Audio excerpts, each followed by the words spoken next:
Mission, le quartier latino. La deuxième langue officielle en Californie, c'est l'espagnol. Historiquement, Mission est le premier quartier de la ville. C'est ici que les frères franciscains espagnols ont installé leur première mission catholique à la fin du XVIIIe. 24e rue, ne la ratez pas. Elle est entièrement recouverte de fresques appelées murales. Depuis les années 80, les habitants du quartier utilisent la peinture murale comme moyen d'expression sociale et politique. Vous aurez peut-être la chance d'y rencontrer Ray Patlan, l'un des principaux artistes de Mission.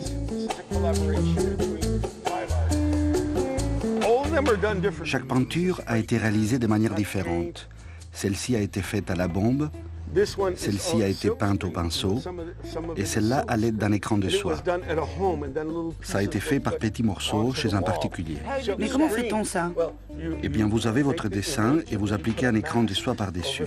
Et puis, à l'aide d'un cache, vous versez de l'encre sur les parties qui sont non masquées. L'encre passe à travers la soie et imprime le dessin. Ici, vous avez l'une des premières œuvres du quartier. Tiens, c'est le titre du journal et il parle d'une invasion des soldats américains, non? C'est une peinture qui traite de la paix en Amérique centrale. Regardez, vous pouvez voir l'image d'un avion bombardant les villages d'Amérique centrale. C'est un avion américain? Tout à fait. Toutes ces peintures tentent d'aborder la réalité sociale et politique de notre communauté. Par exemple, si vous regardez celle-ci, c'est moi qui l'ai faite. Elle est vraiment mal en point aujourd'hui. Elle date de 84.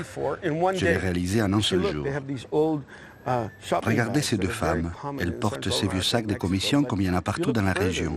Mais si vous regardez de plus près, vous verrez sous leurs rebossos, leurs châles, ces femmes dissimulent des armes automatiques.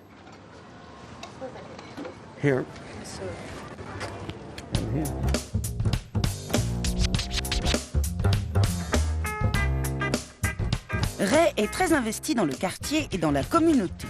Un peu énervé de voir ses peintures graffitées par les gangs de Mission, il s'est mis à travailler avec les jeunes qui l'initient à la peinture murale. Et ça marche.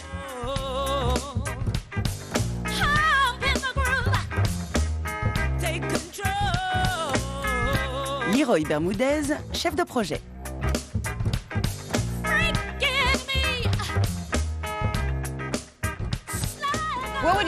Et si on est touriste et qu'on se balade ici dans le quartier, Vous pouvez marcher ici en toute tranquillité.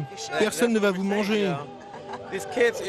Ces jeunes sont réglo. Les problèmes, c'est entre nous. Ce sont des conflits internes à la communauté. Ce qui peut vous arriver ici peut vous arriver n'importe où, n'importe quand. D'accord, donc il n'y a pas vraiment de quartier à éviter. On peut se promener en relative sécurité à travers toute la ville. Pas de problème. Vous savez, il règne à Mission le même esprit de tolérance que partout dans la ville. San Francisco est connu pour cela et pour sa diversité ethnique. Il y a peu d'endroits au monde où vous pourrez croiser dans une même ville à peu près toutes les races qui existent sur la planète.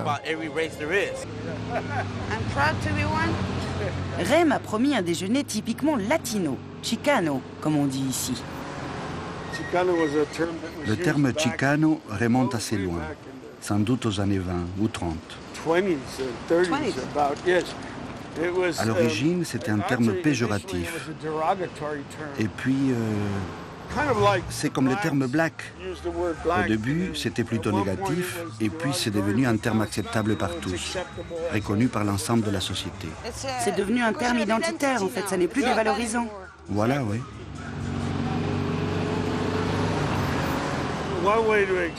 Une bonne façon de nous qualifier, c'est de dire que nous sommes un mélange de Coca-Cola et de tequila. Un peu de ci, un peu de ça.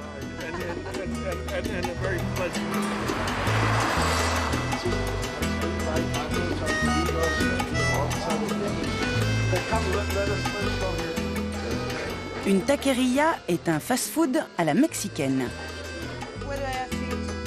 Ici, on a le choix. Haricots rouges, haricots noirs, haricots pimentés ou non. Bon ben, je crois que je vais prendre des haricots alors.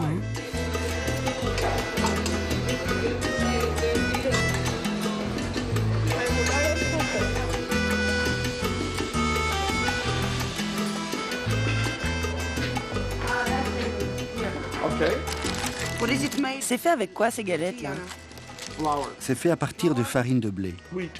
Alors voilà, vous avez devant vous un authentique repas chicano.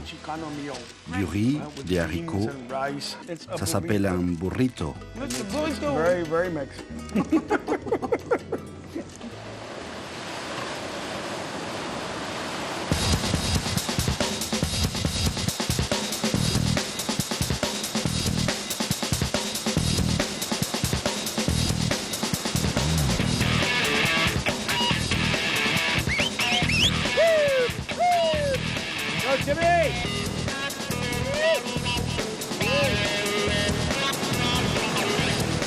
Le surfeur est un animal cool. Il vous laissera même manger dans son assiette. Merci le surfeur. Il faut que tu apprennes à surfer. C'est pas trop difficile? Non, tu prends une bonne planche, bien large, un bon prof et c'est parti. Tu pourrais m'apprendre ici? Non, ce n'est pas un bon spot pour apprendre. C'est un coin assez difficile. Il faut déjà avoir un bon niveau avant de se lancer ici. Il faut aller où alors? À Santa Cruz, c'est au sud, à environ 80 km d'ici. C'est parfait pour apprendre à surfer. Et l'eau, elle est plutôt très froide ici, non? Environ 12 ou 13 degrés. Oui, c'est pas très chaud. C'est sûr. Dans le sud de la Californie, il y a 10 degrés de plus qu'ici. Alors ici, il faut porter une combinaison? Oui. Épaisse? Oui, enfin, elle n'a pas besoin d'être très épaisse. Aujourd'hui, ils font des matières très efficaces. Et sans combinaison, on peut se baigner?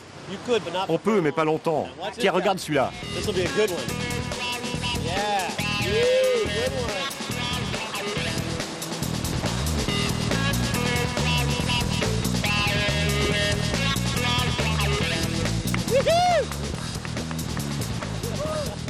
Mais vous travaillez jamais ou quoi?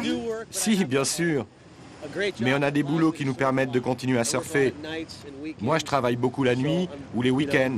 La plupart des surfeurs s'arrangent pour pouvoir surfer le plus souvent possible. Le travail, c'est pour les gens qui ne surfent pas. Ah oui, bien sûr.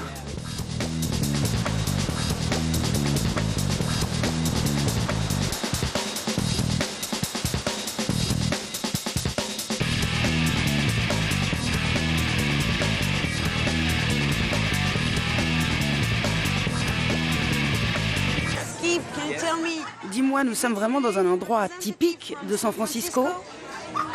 Tout à fait typique. Il s'agit de l'essence même de l'esprit de cette ville. Quelque chose qui a à voir avec la reconnaissance de la diversité humaine. Nous nous apprêtons à recevoir notre 100 millième client. Et que celui-ci soit homo, hétéro, ou s'il hésite encore entre les deux, jeune ou vieux, homme ou femme, il passera ici un moment formidable où il aura l'occasion de découvrir une autre facette de la vie. Mais est-ce que San Francisco est toujours aussi tolérante? Bien sûr. Quand vous avez une ville qui compte 20% de chaque communauté, homo, latino, noir, blanche, chinoise, personne ne peut imposer son point de vue aux autres.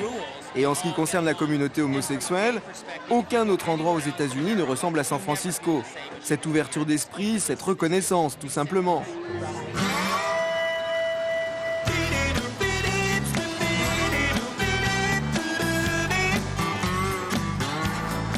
San Francisco est la capitale mondiale des homosexuels. Le quartier de Castro est le centre de la communauté gay. Une communauté remarquablement organisée depuis les années 80, lorsqu'il a fallu faire face à l'épidémie de sida. Et Castro a donné le ton au monde entier.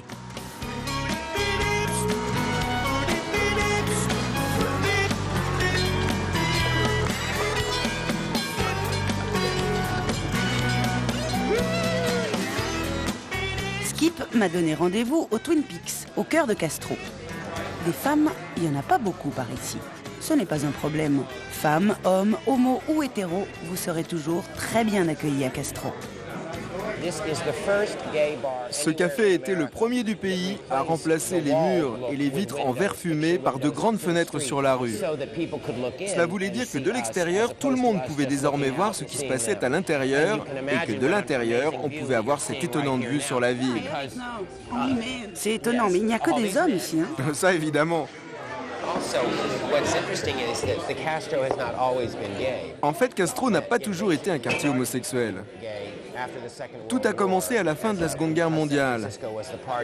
San Francisco était un important centre de démobilisation et beaucoup de ceux qui ont été renvoyés de l'armée pour tendance homosexuelle se sont en fait retrouvés ici. Et la culture gay de Castro remonte à ces années-là. Tu sais, c'est vraiment bizarre. Je me retourne et je ne vois que des hommes. Ah oui? Pour moi, ça n'a rien de bizarre. Au contraire.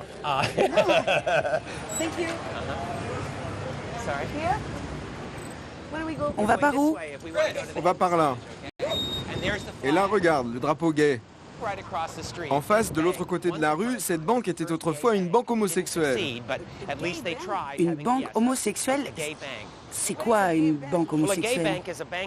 C'est une banque qui accepte l'argent de tout le monde, mais qui ne prête qu'aux homos pour qu'ils achètent des maisons ou qu'ils démarrent une nouvelle entreprise.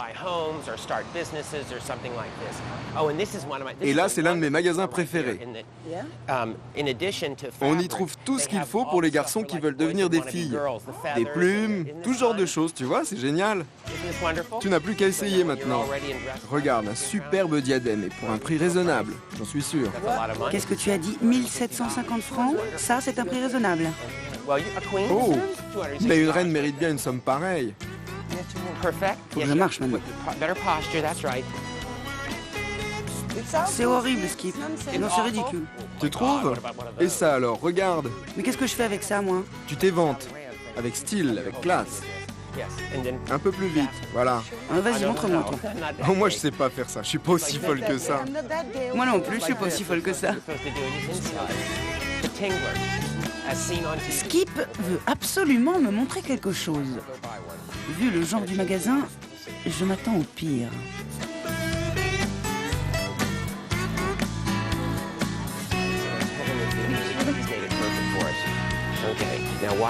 Et voilà, regarde bien, tu vas voir. C'est divin. Il faut masser délicatement le crâne avec ceci. Alors? Tu n'aimes pas? À moi alors. Oh mon Dieu, c'est tellement bon. Attends, je vais te le faire. Ferme tes yeux. Oh mon Dieu, c'est bon, c'est divin, c'est encore mieux que le sexe. Et tu vois les femmes, hein?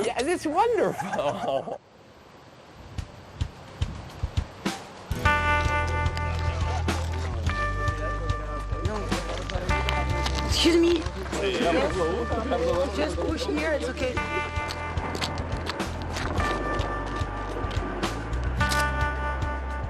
One, two, three, four. If you're going to San Francisco, don't forget to wear flowers in your hair. And then? I don't know.